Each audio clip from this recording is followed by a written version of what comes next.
नमस्कार मित्रों, शिक्षा साहित्य दर्पण में आपका स्वागत है। जैसा कि हम लोग ऐसे टाइप क्वेश्चंस के विषय में पढ़ रहे थे जो क्लास वर्क में पूछे जाते हैं, तो आज एक बहुत ही पुराना टॉपिक लेकर आया हूँ। प्राचीन भारतीय लक्ष्य पुरुषार्थ के विषय में आज हम विस्तृत रूप से चर्चा करेंगे। तो दोस्तों, शुरू करते हैं आज का वीडियो। प्राचीन भारतीय लक्ष्य पुरुषार्थ। प्राचीन शिक्षा पद्धति में अध्यात्मवाद के आधार पर मानवीय जीवन मूल्य शिक्षा में प्रतिबिंबित होते हैं। इस शिक्षा पद्धति में आत्मोन्नति के साथ सभी प्रकार की उन्नतियों पर ध्यान दिया जाता है। पहला है पुरुषार्थ की संकल्पना कि एक्चुअली पुरुषार्थ की संकल्पना है क्या। पुरुषार्थ जीवन यानी सर्वेषु सुखिनः सन्तु, प्रत्येक मनुष्य का अर्थपूर्ण जीवन होना ही मुख्य उद्देश्य है। सर्वे सन्तु निरामय पुरुषार्थ यह जीवन मूल्य है। भारतीय दर्शन शास्त्र में 4 पुरुषार्थ बताए गए हैं। आदर्श जीवन पद्धति की आधारशिला ही पुरुषार्थ है। जीवन के सर्वश्रेष्ठ उद्देश्य हैं। प्राचीन भारत में व्यक्ति के आध्यात्मिक विकास और भौतिक विकास में सामंजस्य करना ही शिक्षा का मुख्य उद्देश्य था। पुरुषार्थ के अनुसार यदि मनुष्य इच्छा से वंचित रहता है तो इस संसार की कल्पना भी नहीं की जा सकती। जीवन के सत्य को पुरुषार्थ ने स्वीकार किया है। उनके अनुसार प्रेरित करने वाली शक्ति इच्छा है। पुरुषार्थ के प्रकार देख लेते हैं।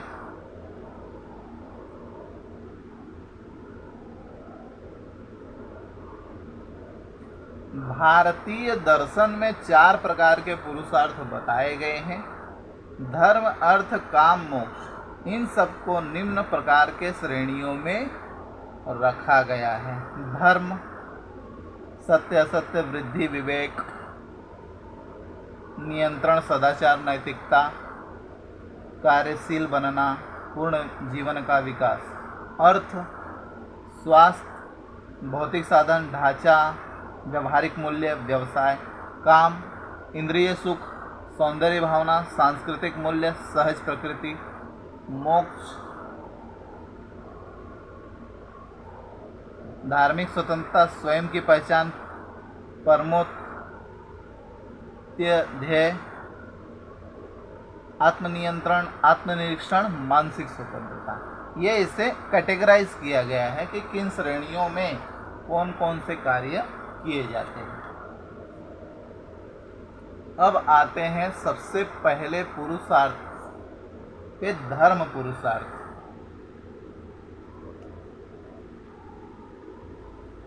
धर्म पुरुषार्थ पे आते हैं कि आखिर धर्म पुरुषार्थ क्या है। जीवन को नियंत्रित करने वाली शक्ति धर्म है। नैतिकता के आधार पर जीवन का लक्ष्य होता है।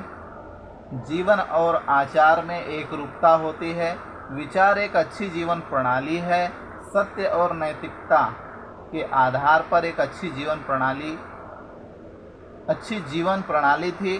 सत्य, प्रवृत्ति, सद्विचार, दया, क्षमा, शक्ति, प्रेम, नम्रता, मानवता आदि मूल्यों का विकास करना शिक्षा का मुख्य उद्देश्य था। प्राचीन समय में शीलम परम भूषणम, इस उक्ति पर आधारित चरित्र विकास का निर्माण किया जाता। नैतिकता जीवन में एकता लाने वाली प्रभु शक्ति है, इसलिए कर्म, वचन, मानव आत्मा, इसका समग्र विकास नैतिकता के आधार पर होता। आज समाज में नैतिकता का पतन हो रहा है। उनको रोकने के लिए शिक्षा में नैतिक शिक्षण, मूल्य शिक्षण अनिवार्य कर दिया गया है। विचार करने का सामर्थ्य, तर्क शक्ति विकसित करना शिक्षा का कार्य है। विचार, वचन तथा कर्म की सत्यता ही धर्म का प्रतीक है। इसलिए शिक्षा के उद्देश्य में चरित्र निर्माण करना, सकारात्मक दृष्टिकोण तैयार करना आवश्यक है। धर्म, अर्थ, काम पर नियंत्रण करने वाली शक्ति है। धर्म अर्थ और काम पर नियंत्रण करने वाली शक्ति है। धर्म के अनुसार आश्रम व्यवस्था। धर्म के अनुसार आश्रम व्यवस्था 4 प्रकार की होती है। ब्रह्मचर्य आश्रम में धर्म का पालन होता है, गृहस्थ आश्रम में अर्थ का पालन किया जाता है, वानप्रस्थ आश्रम में काम नहीं और संन्यास आश्रम में मोक्ष। ब्रह्मचर्य आश्रम में देख लेते हैं।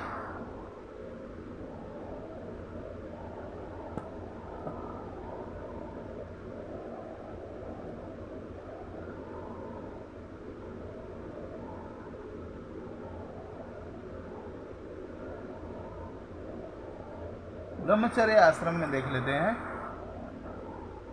कि वर्ण व्यवस्था को ध्यान में रखते हुए विभिन्न वर्णों के सदस्यों के लिए वो ब्रह्मचर्य विकास का प्रथम स्तर माना जाता है।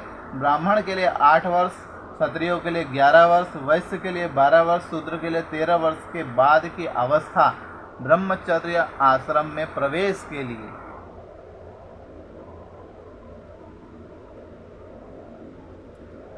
आवश्यक समझी गई है। इस आश्रम में सामान्यतः 25 वर्ष की अवस्था तक चलने का विधान बनाया गया है। गृहस्थ आश्रम में आने से व्यक्ति माता पिता की अनुमति से विवाह करता है और एक अच्छा गृहस्थ बनने की चेष्टा करता है। इस आश्रम की अवधि 25 वर्ष से 50 वर्ष तक की अवस्था मानी गई है। गृहस्थ आश्रम में व्यक्ति अपनी सामाजिक कर्तव्यों को अच्छी तरह निभाने का प्रयास करता है। वानप्रस्थ आश्रम, इस आश्रम में 50 वर्ष की अवस्था से 75 वर्ष की अवस्था तक होती है। इस आश्रम अवस्था में व्यक्ति गृहस्थी का सारा उत्तरदायित्व अपने संतान पर छोड़कर बस्ती के बाहर जाकर निवास करता है। वह अपनी संतानों को आवश्यक राय देते हैं। संन्यास आश्रम 75 वर्ष की अवस्था प्राप्त करने पर व्यक्ति वानप्रस्थ को भी छोड़ देता है। यदि पत्नी उसके साथ रहती है तो उसे भी वह छोड़ देता है। भिक्षा ही उसकी आजीविका का साधन रहती है। अतः इस प्रकार धर्म के सभी आश्रमों को अलग अलग कार्य सौंपा गया था। मनुष्य की आयु 100 वर्ष मानी गई है। आश्रम व्यवस्था के प्रत्येक भाग के लिए 25 वर्ष का समय रखा गया। यह हो गया धर्म पुरुषार्थ। अब आते हैं अर्थ पुरुषार्थ पे। दूसरा पुरुषार्थ है धन संपत्ति साधन है, साध्य नहीं। धन संपत्ति साधन है, साध्य नहीं। नैतिकता यानी धर्म के आधार पर संपत्ति प्राप्त करना। साधनात्मक मूल्य यदि जीवन के लिए आवश्यक सामाजिक व्यवहार, वंश परंपरागत, पीढ़ी, जात, व्यवसाय द्वारा जियो और जीनो दो, इस तत्व का पालन होता था। आज के भारतीय शिक्षा में इस ध्येय को महत्वपूर्ण माना जाता है। उत्पादन, श्रम, नागरिक तैयार करना शिक्षा का आवश्यक व महत्वपूर्ण उद्देश्य है। जिन व्यवसायों से ज़्यादा संपत्ति प्राप्त हो सकती है उस व्यवसाय की शिक्षा प्रणाली एक लक्ष्य बन रहा है। कंप्यूटर, इलेक्ट्रॉनिक्स, तकनीकी योग्यता, क्षमता प्राप्त करता है। दरिद्रता की रेखा के नीचे जीने वाले लोग आज शिक्षा से वंचित हैं। वर्गवाद बढ़ता जा रहा है। इन सभी के लिए शिक्षा की सुविधा हो रही है, जैसे आश्रमशाला, मुफ्त शिक्षा आदि। आज वर्तमान शिक्षा में व्यक्ति अर्थ के पीछे दौड़ रहा है। अतः यहाँ पर धर्म की विशेष आवश्यकता है। धर्म के अनुसार व्यक्ति के पास अर्थ रहे, अर्थ के पास व्यक्ति नहीं। काम पुरुषार्थ। अब आता है काम पुरुषार्थ। काम का अर्थ इच्छा से है। जीवन में आनंद लेना उपभोग काम प्रवृत्ति की सहज प्रवृत्ति है, लेकिन अपनी वासना, शारीरिक मानसिक इच्छाओं पर नियंत्रण रखना, संयम रखना आवश्यक मानते थे। अच्छी परंपरा, आचार विचार, कला आदि अपनी संस्कृति को संवर्धन करना और दूसरी पीढ़ी में संक्रमित करना महत्वपूर्ण कार्य था। सौंदर्यात्मक मूल्य विकसित करने का प्रयत्न होता था। आज इस पुरुषार्थ के अधीन शिक्षा के उद्देश्य में सांस्कृतिक विकास, हस्तकला, संगीत की शिक्षा आवश्यक है। धर्म के अनुसार भौतिक इंद्रियों पर नियंत्रण करना काम कहलाता है। इसके अंतर्गत सौंदर्यात्मक भावना, सांस्कृतिक मूल्य और सहज प्रवृत्ति का विकास होना स्वाभाविक है। काम पर धर्म का नियंत्रण रहता है। धर्म के अनुसार व्यक्ति को धर्म पर चलते हुए काम क्रिया का संचालन करना चाहिए। मोक्ष पुरुषार्थ, यह पुरुषार्थ का अंतिम तथा परमोच्च ध्येय है। इसमें आध्यात्मिकता की अनुभूति तथा ब्रह्म ज्ञान की प्राप्ति अंतिम लक्ष्य है। जिस संसार में हम रह रहे हैं उस संसार को समझने की कोशिश इस पुरुषार्थ में किया जाता है। संसार के बंधनों एवं कर्तव्यों से मुक्त होकर आत्मानंद प्राप्त करना मोक्ष आत्म साक्षात्कार से प्राप्त होती है। आज के संदर्भ में आध्यात्मिक विकास का अर्थ एवं उद्देश्य स्व मूल्यांकन विधि, एकाग्रता, तर्क शक्ति विकसित करने का प्रयत्न हो रहा है। धर्म का पालन करते हुए जब मनुष्य अर्थ और काम का भोग करते हुए नई व्यवस्था में आता है तो वह मोक्ष को प्राप्त होता है।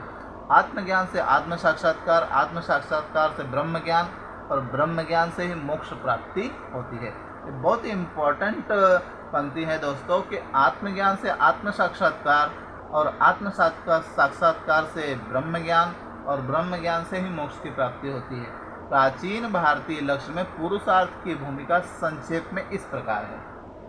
अब भूमिका देख लेते हैं लक्ष्यों की। धर्म की भूमिका क्या है कि ज्ञान प्राप्ति, सामाजिक राष्ट्रीय विकास, मानसिक विकास, नैतिक विकास, समायोजन क्षमता। अर्थ का व्यवहारिक कार्यक्षमता, व्यवसाय शिक्षण, समय का सदुपयोग। काम का शरीर स्वास्थ्य एवं शरीर संवर्धन, सृजनशीलता, कला एवं गुणों का विकास। और मोक्ष का आत्म साक्षात्कार। तो दोस्तों ये एक प्राचीन भारतीय लक्ष्य के विषय में आज हमने विस्तृत रूप से चर्चा की। तो दोस्तों आशा है आपको मेरा ये प्रयास पसंद आया होगा और जो मेरे वीडियो को देख रहे हैं कृपया लाइक करें, शेयर करें, सब्सक्राइब करें। मिलते हैं दोस्तों अगले वीडियो में कोई नया क्वेश्चन लेकर। तब तक के लिए नमस्कार, धन्यवाद, अपना ख्याल रखें।